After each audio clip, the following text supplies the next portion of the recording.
Now part of the Darkcast network. Welcome to Indie Podcasts with a dark side. On October 3rd, 1999, at around 2:30 a.m., 75-year-old Celese Beard was asleep in his bed at his home in Westlake Hills, Texas, when something woke him up. Confused and in pain, Stephen picked up the phone and called 911. Quote, "My guts just jumped out of my stomach. They blew out. They're lying on my stomach." The dispatcher tried to understand what Stephen was describing, but Stephen himself didn't seem to know what was happening. Quote, "I don't know what happened. I've never had this before." He told the dispatcher that his stomach seemed to have burst open and asked for help.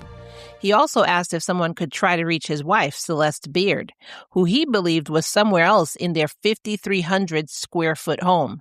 The 911 operator called, but no one answered.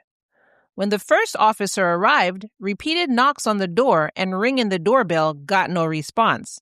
Looking through a window, the officer could see Stephen lying injured on the bed, and with no one coming to the door, he broke through a sliding glass door and entered the house.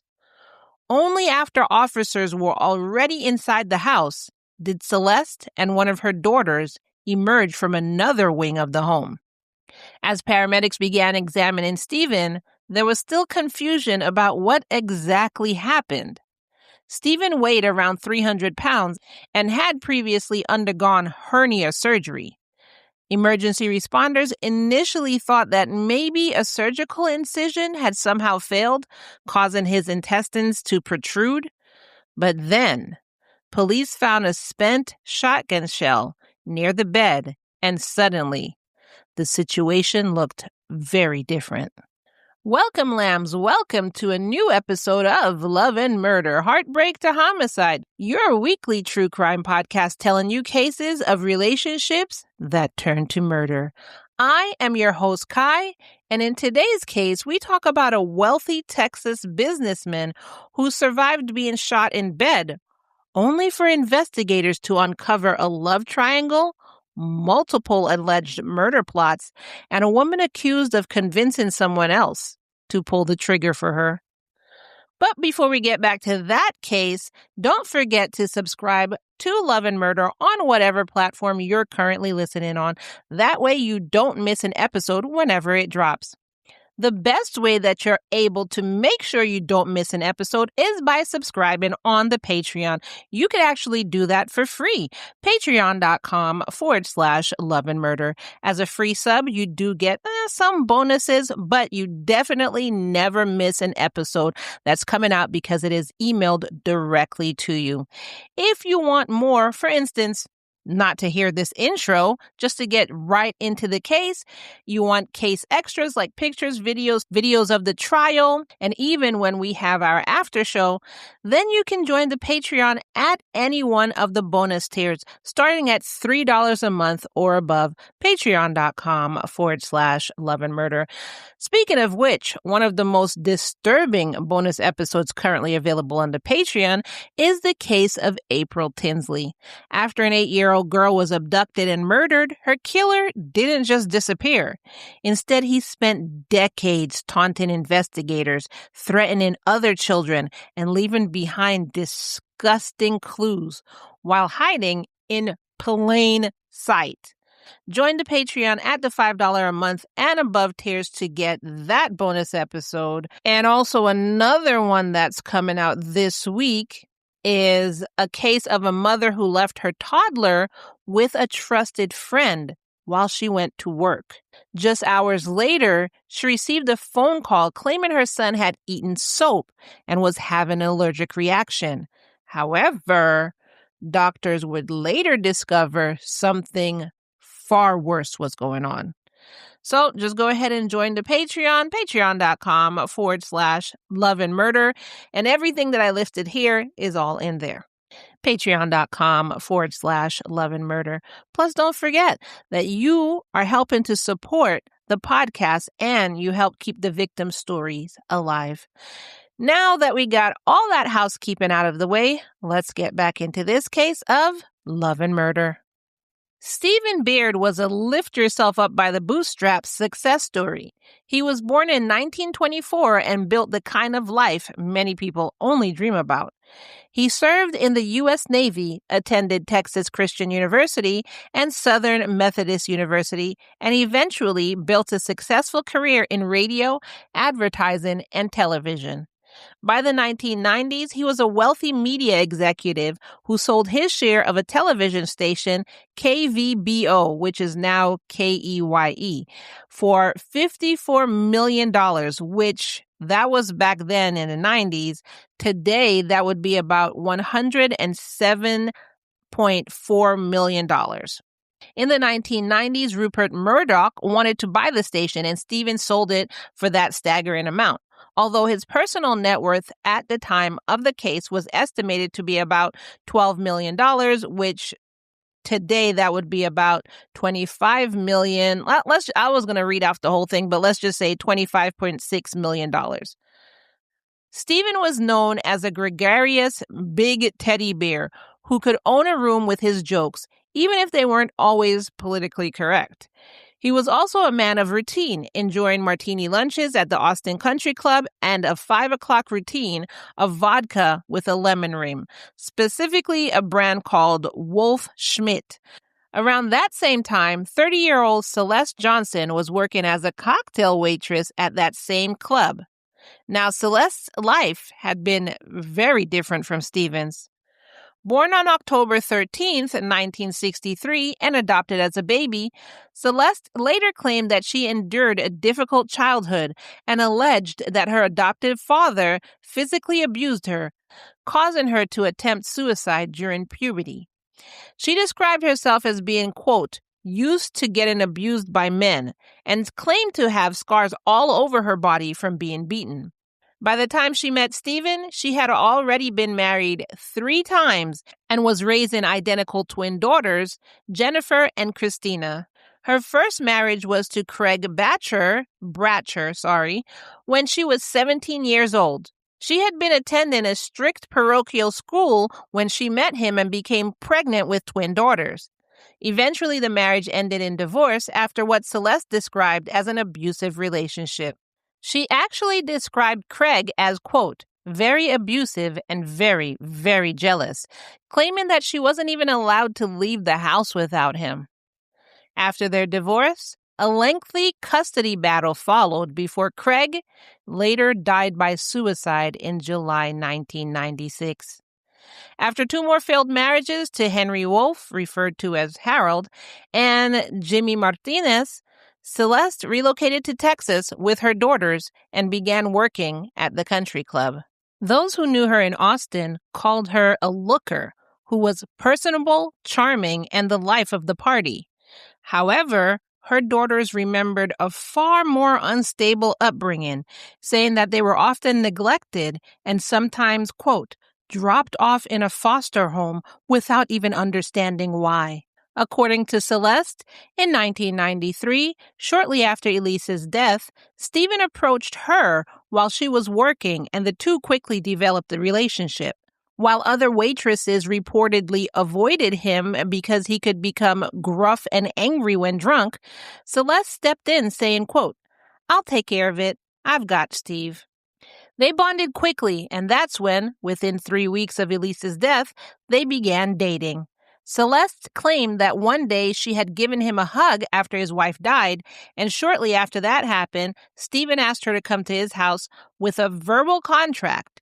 He offered to pay off her debts and help her win the custody battle for her children. So, on January 1st, 1994, Celeste moved into Stephen's mansion.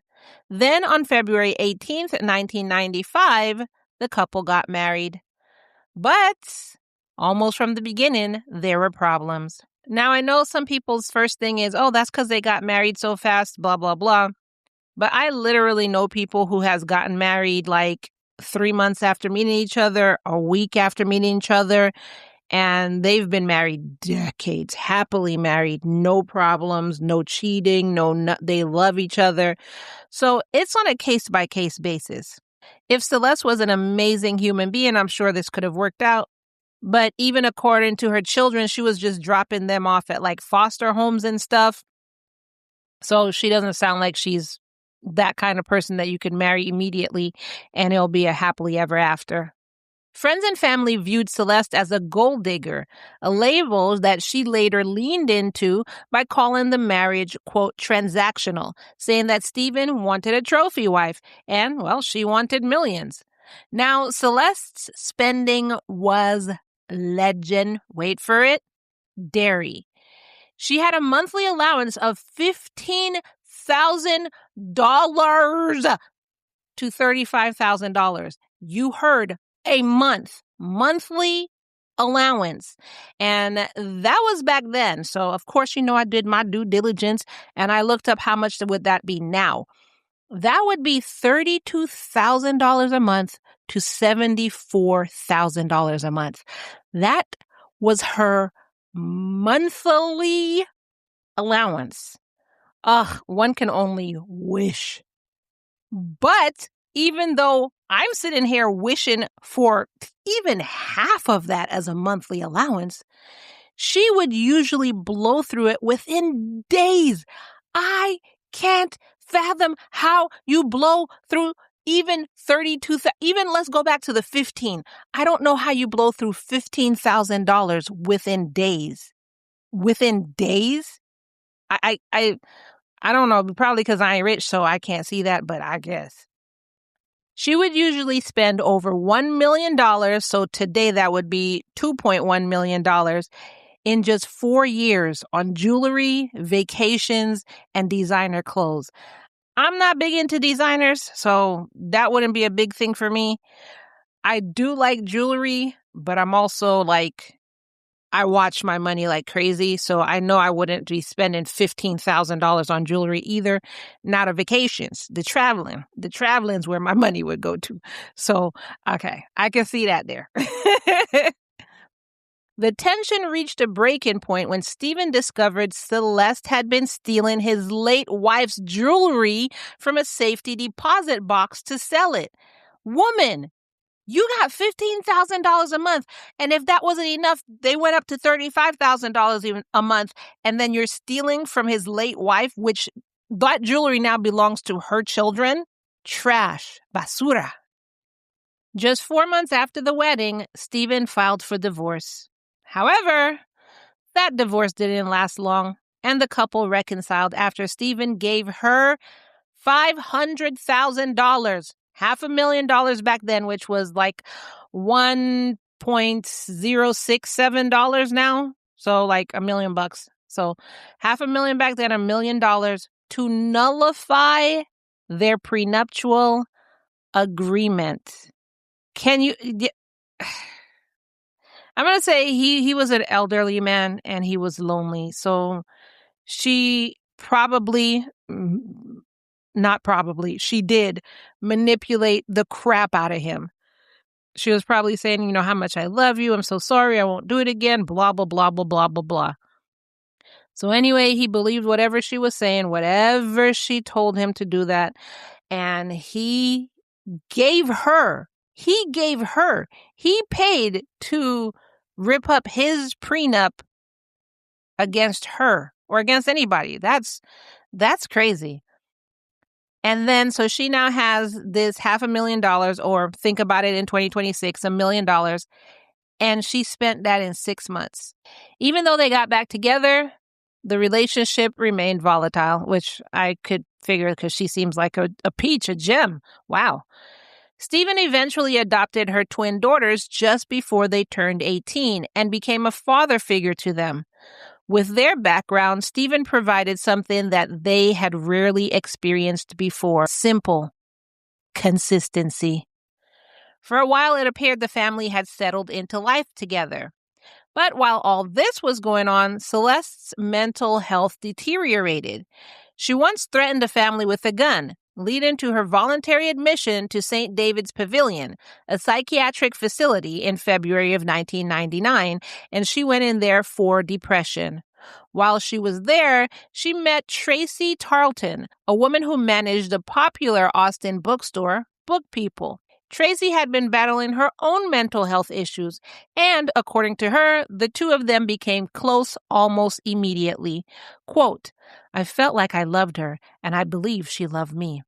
Tracy said that the relationship became romantic after they left the facility, but Celeste would later deny that it was a sexual relationship. But whatever the nature of the relationship was, it became serious enough that Stephen eventually noticed.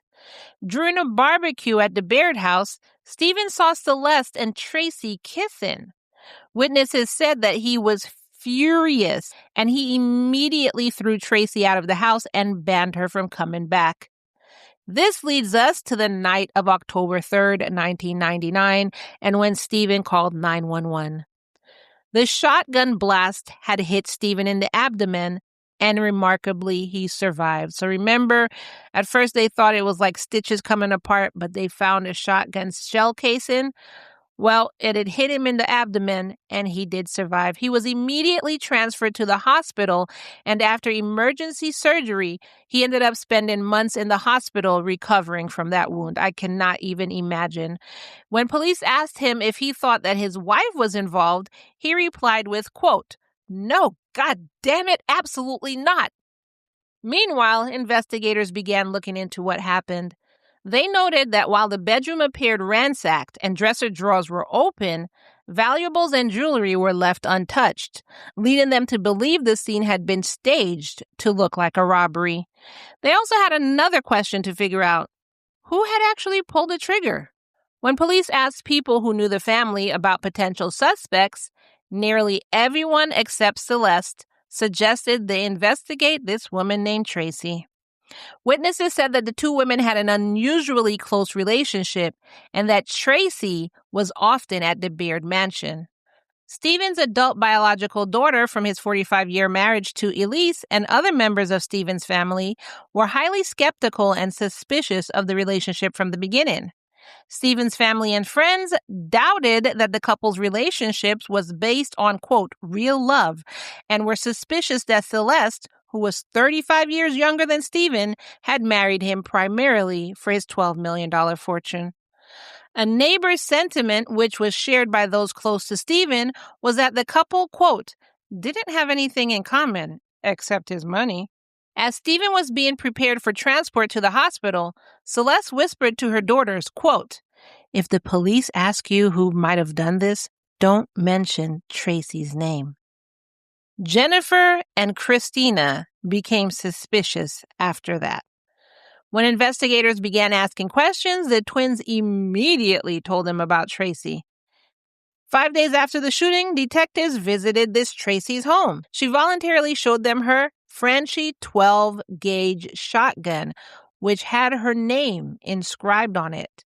Police took it in for ballistic testing, and it confirmed that the shell found at the Beard mansion was fired from that very specific weapon.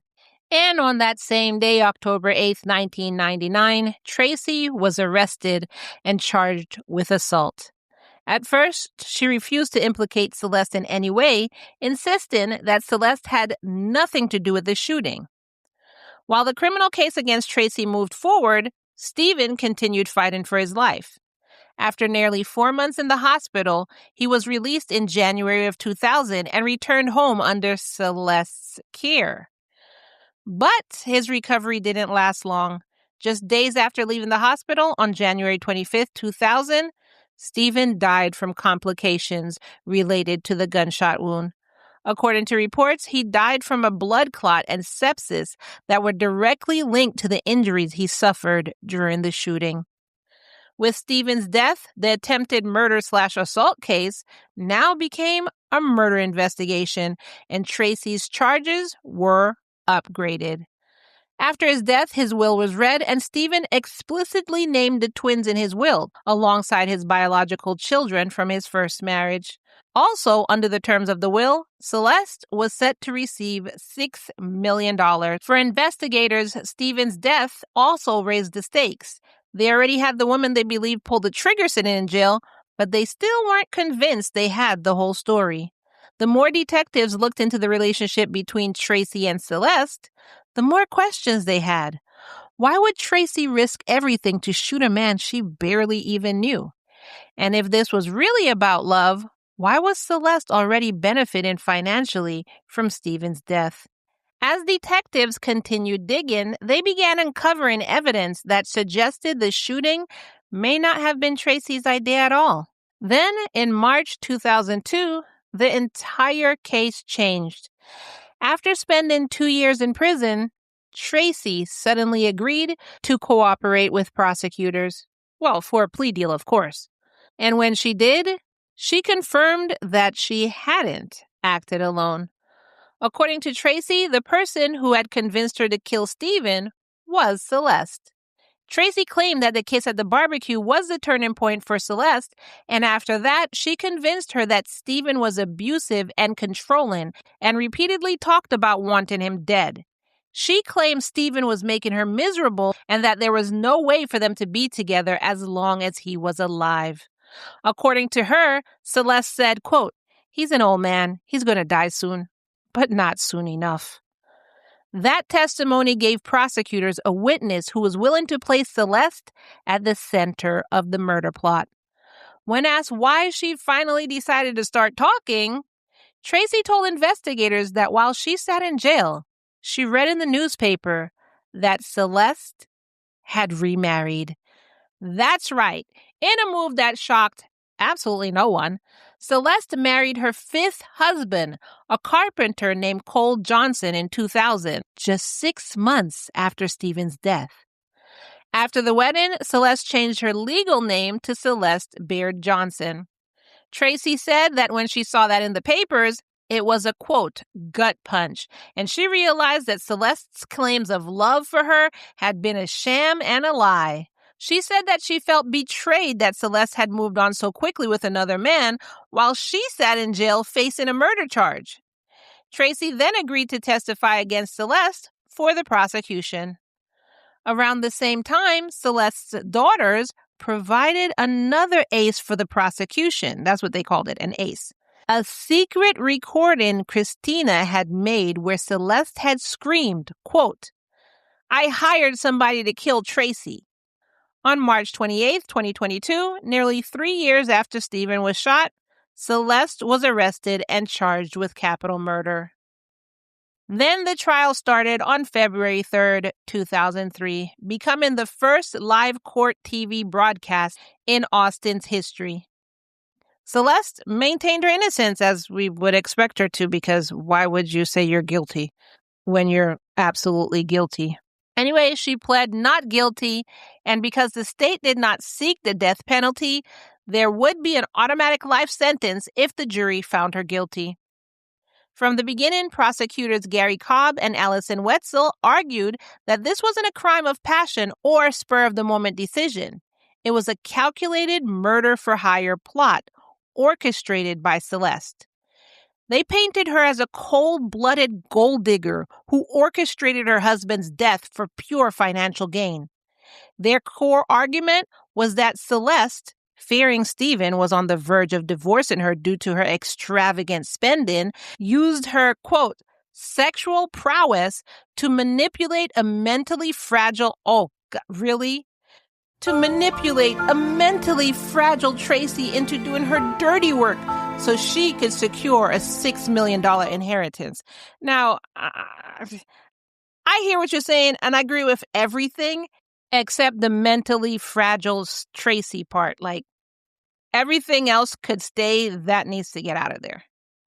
The prosecution argued that Celeste's transactional view of the marriage meant Stephen was merely a source of income. To highlight her lack of grief, they pointed out that she had spent roughly $670,000 in the 6 months following the shooting and had remarried just 6 months after Stephen's death. The state's case relied heavily on Tracy's testimony to uphold her plea deal to testify in exchange for a 20-year sentence. Tracy took the stand and told jurors that Celeste repeatedly talked about wanting Stephen dead.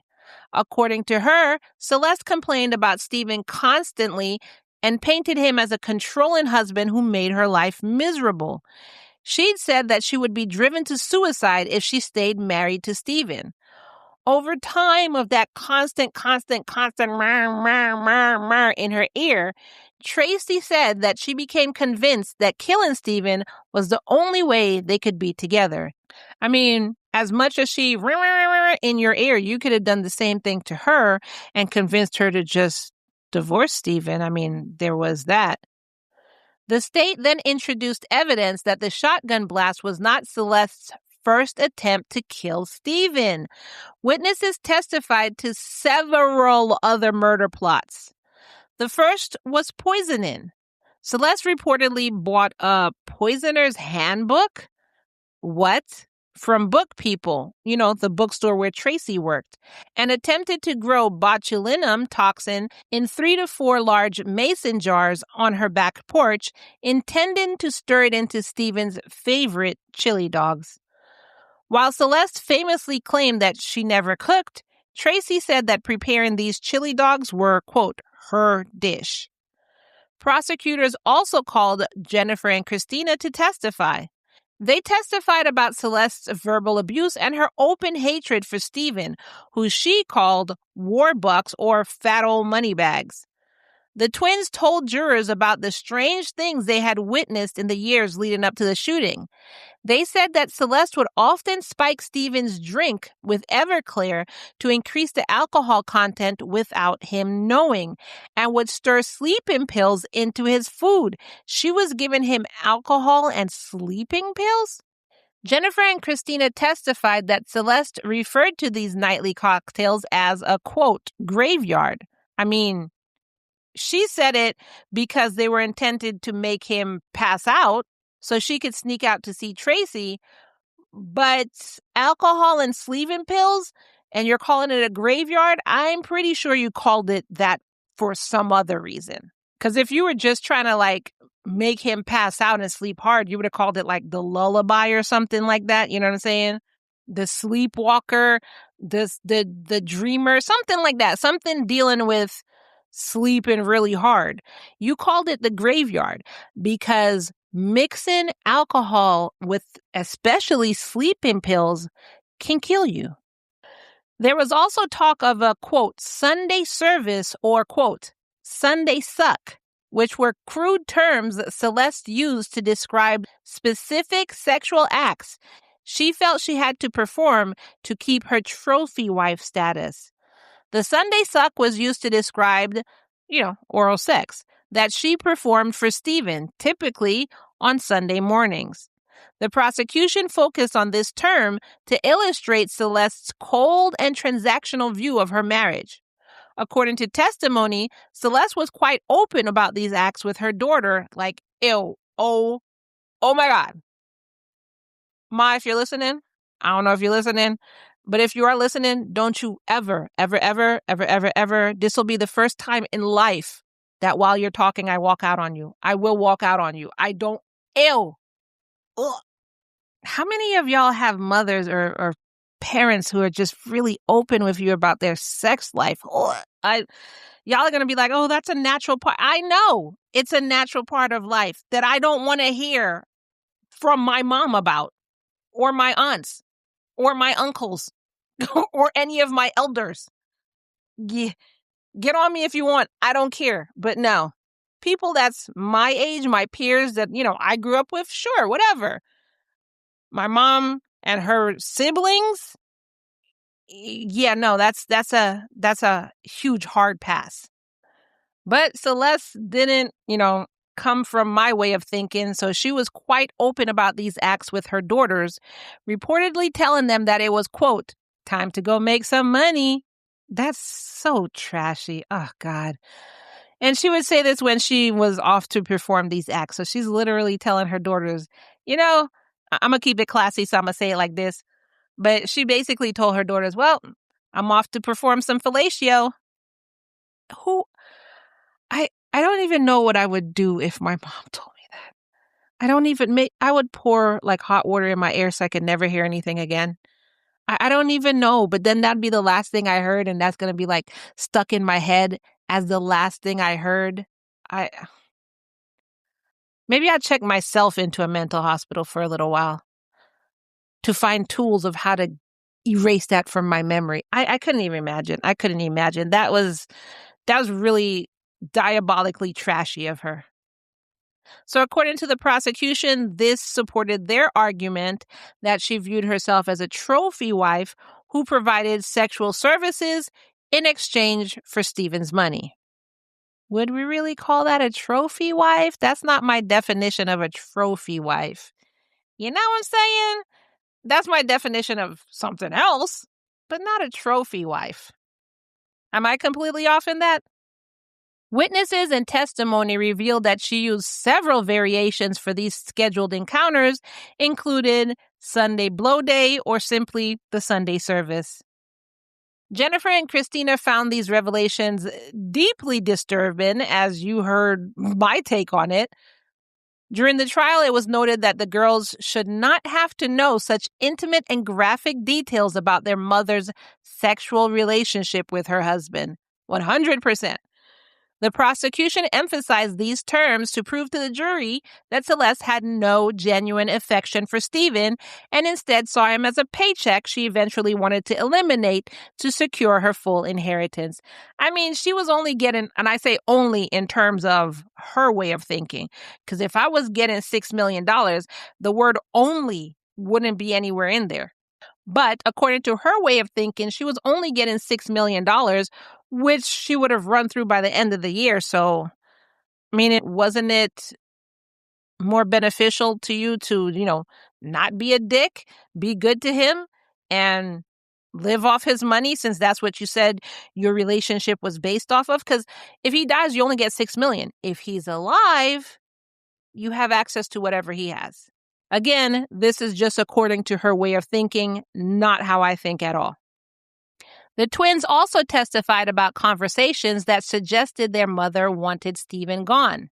Then Tracy testified that one night, after Celeste had drugged Stephen, they attempted to put a plastic bag over his head in the kitchen. You see, the drugs weren't working as fast as she thought they were, so she tried something else. But they ended up stopping because they got afraid that the police would be able to tell that he had been suffocated. And you were right, they would have. Tracy also testified that Celeste had a previous plan for the murder involving a different location. According to her, Celeste asked her to shoot Stephen at Tor Canyon with her shotgun, providing her with specific instructions on where to park and how to approach him. The prosecution then argued that these failed attempts showed that, quote, nothing would kill Steve, leading to the conspirators to eventually move forward with the point-blank shotgun attack in the middle of the night. Tracy said that on October 2nd, 1999, she crept into the mansion through an unlocked side door. She testified that she could hear the rhythmic in and out sound of Stephen's CPAP machine. She fired a single shot into Stephen's abdomen while Celeste slept in a soundproof room. Ooh, remember that she couldn't hear the door or the phone? That's why she was in a soundproof room. Quote, I just gritted my teeth and pulled the trigger and then left the same way I had come. I shot this man for no reason at all, except for the fact that she wanted him dead. Then some more information was presented about what came out during the investigation. After the shooting, Celeste's behavior had become increasingly erratic. One day, she took her daughter's, quote, coffin shopping and specifically pointed out 2 pink caskets, telling the 18-year-old twins that she was buying these caskets for them because they were next. One of the twins said, quote, am I going in this casket soon? In February 2000, Celeste had a breakdown where she suggested the whole family commit suicide. Then she took a knife and stabbed herself in the leg in front of the twins. While she was recovering in the hospital, she will alternate between normal conversation and hysterical screaming on the phone. This is what led Christina to start recording the calls. And it was during one of those unhinged calls that Celeste had shouted, that she hired somebody to kill Tracy. Christina testified that she began recording her phone conversations with Celeste because their mother had become, quote, verbally and psychologically abusive. And she had actually initially intended to play these recordings back to her mother so she could hear firsthand how, quote, awful and abusive she was becoming. By documenting multiple conversations where Celeste was unhinged, screaming, and crying hysterically, the twins established a baseline for their mother's behavior. During one particularly volatile 3.5-hour car ride home from a mental hospital in Dallas, Celeste was on the phone constantly yelling at Christina. It was during that call that she said that she hired someone to kill Tracy. So, terrified for their lives, the daughters went into hiding, stayed in motels using cash to avoid being traced, and successfully got a family violence protective order against Celeste. When asked why she testified against her mother, Jennifer said, quote, "I testified against Celeste for justice for Steve." Christina said, quote, "She's my mom, but I don't think she's a person. I think she's a monster." She said that she just desired a normal life. Quote, "I wanted what my kids are getting now. What did I ever do to you except love you? And that's how you treated us, like trash. You are guilty. Shame on you." Then, according to more testimony and evidence presented during the trial, after Celeste realized that Tracy might eventually turn on her, she reached out to her friend Donna Goodson with a request to find a hitman to kill Tracy. However, Donna revealed that she never actually looked for a hitman. She admitted that she lied to Celeste, telling her that she needed, quote, "a little bit more money" for the task because she knew Celeste was good for the money and wanted to continue receiving payments from her. So basically, while Celeste thinks that she's the master manipulator, puppeteering everybody around her, Donna was puppeteering her, at least trying to. But, she couldn't fully go through with it because then Celeste was arrested. Donna's testimony reinforced the prosecution's image of Celeste as a cold, calculating woman who viewed people as disposable. It showed the jury that Celeste's first instinct when threatened was not grief or fear, but orchestrating a second murder to silence a witness. And this supported the prosecution's argument that Celeste was a, quote, "mortal menace who messes up people's lives." The prosecution argued that although Tracy may have pulled the trigger, Celeste was the one who set everything in murder. Now for the defense, because the defense got a defense, the defense, and defense. The defense, headed by, as the reports called him, this is not my word, the flamboyant Dick DeGuerin, a high-profile lawyer known for handling the Waco and Robert Durst cases. Well, they argued that Celeste was an innocent victim of a fatal attraction and a frame-up by her daughters and a delusional lover. What? He argued that Tracy was a predatory woman and a psychotic who acted alone out of an obsessive, delusional love for an innocent Celeste. He said that Tracy had a, quote, "delusional belief that she and Celeste were destined to be together and that the sexual relationship was one-sided and existed solely in Tracy's mind." So, what makes her psychotic and that the relationship was only on her side when literally there were scores of witnesses who told police to look at this woman because what are you talking about? Everybody saw the relationship. Everybody saw the relationship. Even Steven saw the relationship. So how is it now being labeled as one-sided? Celeste's attorneys argued that prosecutors were building their case around the word of a confessed killer who had every reason to lie, as opposed to you building your case around a professed manipulator who has every reason to lie. They pointed out that Tracy had already been convicted and was serving a lengthy prison sentence, and she was saying basically whatever prosecutors wanted to hear in hopes of helping herself. I mean, really, she already had the plea deal, so... Attorney DeGuerin then questioned why Celeste would want Steven dead when he was so generous with her. He argued that she, quote, "had every reason to want him to live as long as possible because she was living a lavish lifestyle on his dime and had already spent her prior divorce settlement money." Then, in a move that some people call a poor trial tactic, Attorney DeGuerin laid on the counsel table with a pillow and sheet to demonstrate Steven's position in bed. He argued that Tracy shot Stephen in the stomach simply because it was the only part of him she could see from the foot of the bed, contradicting the idea that Celeste had instructed her on where to aim. So, you're making fun of the victim? I mean, I know you're supposedly trying to recreate what happened, but you're essentially making fun of the victim? That's your argument? The defense also argued that there was no physical evidence linking Celeste to the shooting itself. No fingerprints, no DNA, no eyewitnesses who claimed to have seen Celeste participate in the attack. But if you were listening closely, the defense never said that Celeste shot him. They said that she was the mastermind behind it. That's their whole argument. So they turned to the jury and said that, look, the prosecutors are asking you to believe the testimony of a woman who already admitted to killing Stephen. So, I mean, my client didn't. My client says she's innocent. My client said this is a transactional marriage.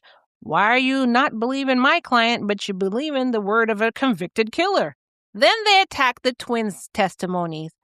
The defense claimed that Jennifer and Christina were greedy and had lied on the stand to ensure Celeste was convicted so they could inherit Stephen's estate directly. They also said the tapes were not a true reflection of the conversations and they had been edited or, quote, fooled around with by the daughters to make Celeste look guilty. Celeste herself claims the tape were interrupted and that if the jury heard the full context, they would have a different perspective. However, despite the defense's aggressive attempts to discredit the twins as greedy and manipulative, the presiding judge ruled the recordings were authentic and admissible. This judicial ruling officially verified the record's integrity for the jury, allowing them to serve as a cornerstone for the prosecution's case. Then when talking about the previous murder attempts, like I guess the prosecutions were like, well, how do you explain this? The defense dismissed those claims as, quote, pure rubbish and, quote, hogwash. I mean, if he's going to go with old-timey phrases that, like, no one ever uses anymore, he could have also gone with, that's baloney. That's codswallop, see? That's fiddle-faddle. It's tomfoolery. Don't take any wooden nickels. You've got more nerve than a toothache. And then as closing statements, he could have said, as you can see, Your Honor, my client didn't throw the baby out with the bathwater. And then he could have turned to the prosecution and said, you've buttered your bread, now lie in it, see? I mean, he had a whole book of phrases to go with. He should have just done his entire defense like he was in the 20s. Hogwash. Sorry.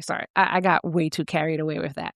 Anyways, Attorney DeGuerin argued that botulism is a deadly poison that cannot simply be cooked up and stirred into a meal without the victim dying long before or the attempt being easily detected.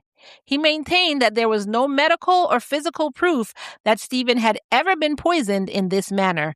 Okay, pause there.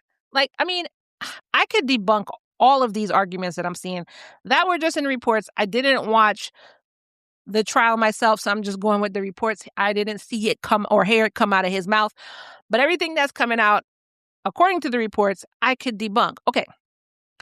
You said botulism can't simply be cooked up. I mean, you don't cook it. It's on cooked stuff. So, you literally cook rice and leave it out for some days, some days, and then eat a bowl of rice. I mean, I know online it says, more than 2 hours, but yeah, tell some people from around the world that. Anyways, you leave rice out for a while or you leave potatoes out for a while, and then you eat it, and then you can get botulism. And then he also said it could have been easily detected. Well, she never did it. It didn't happen. She didn't get to finish what she was doing. So she was never able to successfully grow it in the jars and then stir it into his chili or whatever. So yeah, if it never happened, then there would be no medical or physical proof and there would be nothing to be detected. Or even if she did it, maybe his body fought it, because not everybody dies of botulism. Sometimes your body does fight it off, and his body could have fought it off a long time ago. So what evidence would there have been? The defense also attempted to dispute the cause of death, suggesting that Stephen's fatal blood clot could have been the result of his obesity and other natural health problems rather than a direct complication of the shotgun wound. So you're just saying this is a huge coincidence? Just an immensely enormous coincidence? Ultimately, the defense decided that Celeste would not testify in her own defense. Like, I wouldn't trust her to talk either because she would probably ramble on and just make it worse for herself. So if I was her defense lawyer, I wouldn't have her talking either. In prosecutor Gary Cobb's closing statement, he said, quote, "If you say that Celeste Beard is not guilty, then you're going to tell her that money can buy anything." Now, jurors had to decide which versions of events they believed. Did Tracy act alone, or was she carrying out a plan that Celeste had spent months putting into motion? After weeks of testimony, the jury reached its decision, and on March 19th, 2003, after 3 days of deliberation, Celeste was found guilty of capital murder. I also want to note that she was never actually charged with the solicitation of Donna Goodson, but they were able to use Donna's testimony during the trial. And like I said earlier, because the state did not seek the death penalty, Celeste was automatically sentenced to life in prison. Under Texas law, she must serve at least 40 years before becoming eligible for parole in April 1st, 2024. Editing Kai here. I said 2024, but I meant 2042. Sorry about that. Back to the show. When she will be 79 years old, around Stephen's age, because he was like 70. Tracy, true to her deal, was sentenced to 20 years in prison. For Stephen's family, the verdict brought some measure of justice after years of investigations, arrests, and court proceedings. For Celeste, it meant spending the rest of her life behind bars. And for Tracy, the woman who admitted to pulling the trigger, it meant living with the fact that a relationship she believed was built on love had ultimately led her to commit murder. In prison, Celeste remained defiant. She describes the maximum security Lane Murray unit as a place where survival depends on barking like a dog to avoid predators. She had even written a letter to Donald Trump calling him a pardoned president and claiming she is a victim of fake stuff and the, quote, weaponization of the government. She told him that she felt a deep sense of shared grievance and that, quote, you were right about everything you said. She told him that she was writing to him because he understands, quote, the weaponization of both the media and the government. Addressing him as the, quote, chief law enforcement officer, she demanded full and complete accountability for the wrongs of the abuse she alleges occurred during her trial. She drew a personal comparison to Trump, telling him, quote, I say things off the cuff just like you do. She also mentioned that she is a Republican who loves Trump and that her mother, who was nearly 89 at the time, had voted for him twice. She ended the letter by telling him, quote, I know you don't want to help murderers, but I'm not a murderer. And in a desperate final appeal, she told him, quote, you can have all the money. I don't care. You can have it all. Please help me. In addition to her letter, Celeste had special hats made and sent to him as well. Now, although her daughters hadn't commented on the letter to Trump, their primary reaction to any possibility of Celeste leaving prison is one of genuine fear for their safety. Christina explicitly stated that the idea of her mother getting out of prison terrifies her, also saying, quote, I think she would hurt me. She rejected the narrative that Celeste presented in her letters that she was a victim of the weaponized system, arguing instead that, quote, she's not the victim here, and that Celeste's inability to admit she murdered someone remains a significant problem. Also, while in prison, Celeste co-authored a cookbook titled From the Big House to Your House, which was published in 2011 alongside 5 other inmates. This specific cookbook features recipes that are designed to be prepared within prison cells using only ingredients that could be purchased from the prison commissary. But also in 2011, in August in fact, Tracy was released from prison on parole after serving only 10 years. Since then, she has attempted to build a new life while grappling with the long-term consequences of her actions. Tracy currently lives in San Antonio, Texas, where she reportedly leads a quiet life. She remained under legal supervision for a decade following her release and officially completed her probation in 2021. While she's no longer under the supervision of the state, her role in the high-profile murder continues to follow her, and she has struggled to move forward entirely. After her release, she found a job as a veterinary technician, a role she enjoyed because of her desire to be kind to living things. However, once the employer conducted a background check and discovered her conviction, she was fired. She has noted that this is the pattern of being hired and then subsequently fired after a background check has happened over and over again. I mean, honestly, you kind of put yourself in that position. I know that you're going to want me to be nice, but you murdered somebody, and it wasn't in self-defense, and it wasn't actually for saving somebody because you saw, I don't know, the woman had a broken collarbone, and you knew she was going to get home and get her femur broken.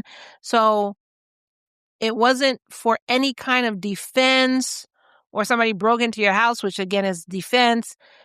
But it was just you murdered your girlfriend's husband so you could be with your girlfriend. Literally, that was it, point blank. So I can understand why nobody would want to hire somebody like that. I understand you're going to say, reformed, I'm different, but they don't know you. You're a stranger, and they can only go by what they see on paper. That's a sad and just unfortunate reality of what happens sometimes at life after prison. This is why you need to think about what you're doing. Think about the implications and the consequences to your actions. It is never worth it that somebody you love just said, hey, kill my mom, kill my dad, kill my brother, kill my sister. It's never worth it. You can just give them alternate solutions like we could just leave, or even better, if somebody's solution to anything is to kill somebody else, that's literally not somebody that I want to be with, because one day that solution could turn on me. I would never think that I'm more special than somebody's mom. Like, you want to kill your mom, your dad, you know what I'm saying? And suddenly you won't kill me? No, hell no. If that is your solution to a problem that you have, is to kill somebody, whether it's for money or something, then I don't think this is going to work between me and you. I think we should see other people. Tracy has expressed deep shame and intense regret for the shooting, stating that she realized after the fact that she had killed an innocent man for no reason other than Celeste's manipulation. In recent interviews, she has shared a significant shift in her personal philosophy. She said that she now has a no-killing policy. She claims that her experience has led her to value all things in life to an extreme degree. She said, quote, I don't kill bugs at all. I want the world to be kind to every living thing. In 2026, Tracy participated in a documentary where she visited the Beard mansion for the first time since the night of the crime. She described a feeling of constrictive heaviness while standing on the back patio where she had once entered to shoot Stephen. Interestingly, Tracy's relationship with the twins, Jennifer and Christina, has evolved towards a form of forgiveness. After the trial, Tracy asked to meet with the twins to apologize directly for the pain she caused, which, that's good. The sisters have reacted to her with a surprising amount of empathy because, their mother is not even trying to act like remotely like she was responsible. And the fact that she's blaming them now, So for somebody to actually go to their face, look them in the eye and say, I'm very sorry for what I did, I could get that. Jennifer acknowledged that without Tracy's testimony, they might never have achieved justice against their mother. Christina said that she could, quote, relate to the fact that Tracy was a victim here too, believing that Tracy was manipulated by a monster and truly thought that she was helping a woman in a desperate situation. While Tracy remains a controversial figure due to her role in the murder, she has largely stayed out of the public eye except to participate in documentaries that explore Celeste's manipulation.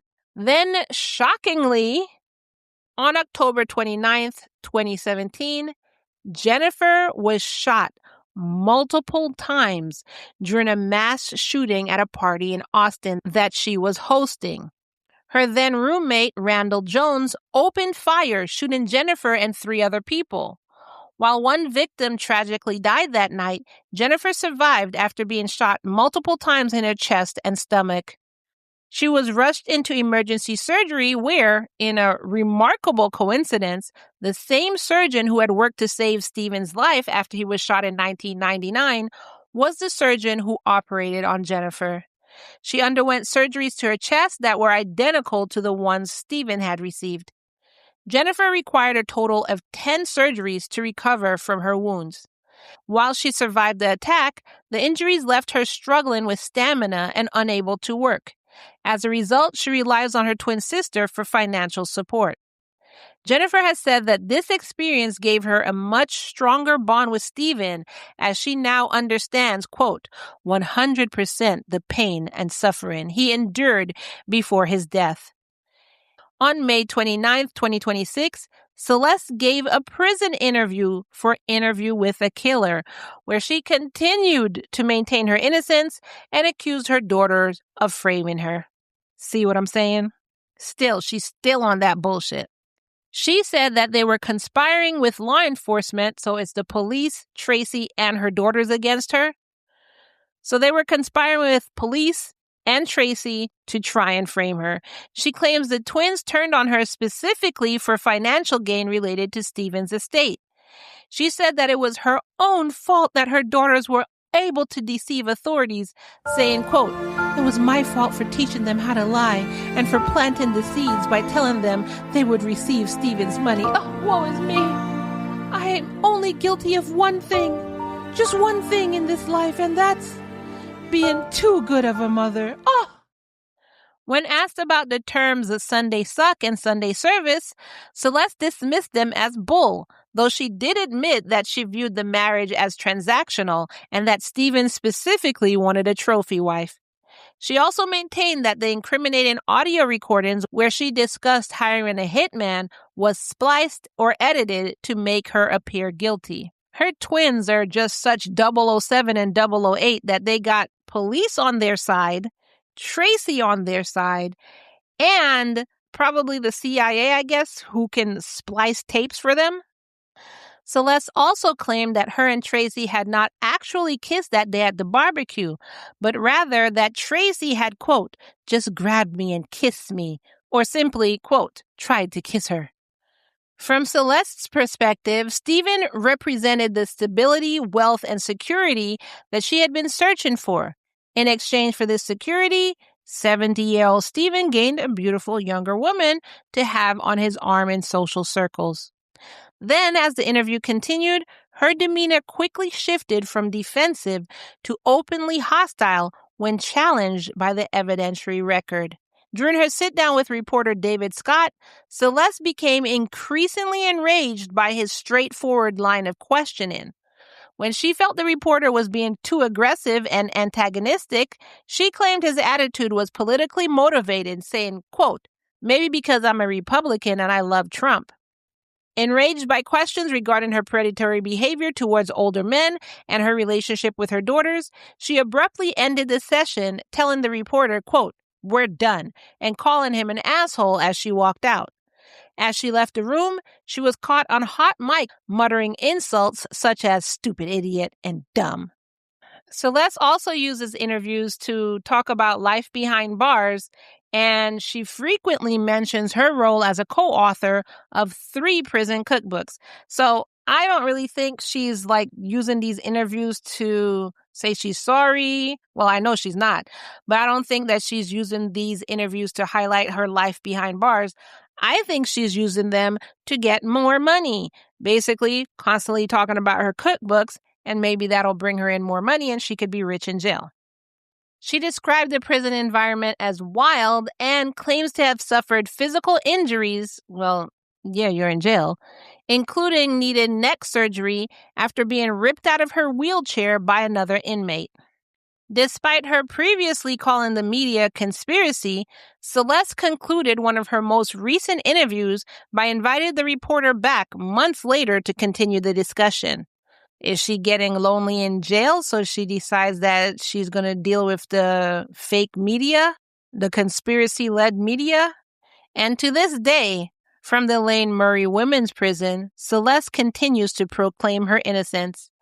And that is the case of a woman who convinced someone to murder her husband, then tried to murder this woman, then blamed the media, the police, and her twins. What do you think about that? Do you think Celeste was a manipulative mastermind who convinced someone else to commit the murder for her? Or was she convicted mainly because of the testimony of a woman who attempted to pull in the trigger and basically had every reason to make a deal with prosecutors? Do you think the prosecution proved beyond a reasonable doubt that Celeste orchestrated Stephen's murder?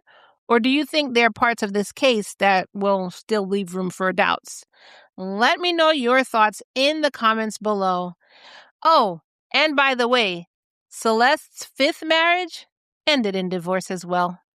Now, if you'd like even more Love and Murder, as usual, head on over to the Patreon, patreon.com/Love and Murder.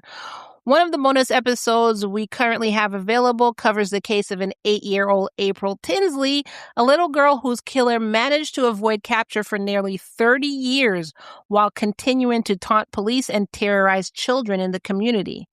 And this week's Patreon bonus episode covers the case of a mother who trusted a friend to babysit her toddler while she went to work. However, just hours later, she was told he was having an allergic reaction, but doctors would soon discover that that was not true. Join the Patreon for bonus episodes, ad-free listening, intro and outro free listening, exclusive contents. When we have the after show, you'll get that. You'll get bonus episodes, and you get to help support the podcast and keep it listener funded. Patreon.com/Love and Murder. And before you go, if you found this case heartbreaking for the twins and for Stephen's family, then please share it with someone you think would be interested in listening. Every time you share an episode, you're helping keep these stories alive and helping me reach more listeners who care about the victims and their families. It only takes seconds, but it does make a huge difference. And that is all I have for you today. Let's go ahead and end this episode as we end all full episodes by reminding you that it's all love and no murder, y'all. Thank you so much for joining me. There is no after show after this episode, but continue to stay tuned or join the Patreon to get another episode. And I will see you in the next one. Bye.